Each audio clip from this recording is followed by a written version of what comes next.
নমস্কাৰ।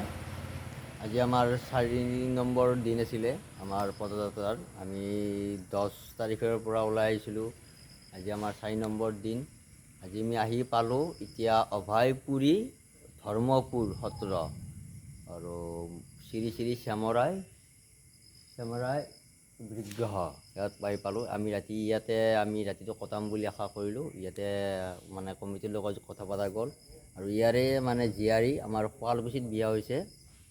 তেখেতে বাইদেউজনীয়ে আমাক কণ্টেক্ট কৰি দিছে। অশেষ ধন্যবাদ বাইদেউজনীকো। আহক আমি এই মন্দিৰটো অলপ দেখাইছোঁ আমাৰ সত্ৰটো।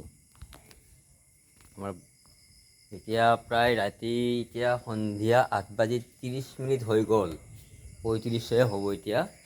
আমি আহি এতিয়া চিনি পালোঁ, অভয়পুৰী পালোঁ। এইটো সত্ৰ বৰ ধুনীয়া লাগিছে।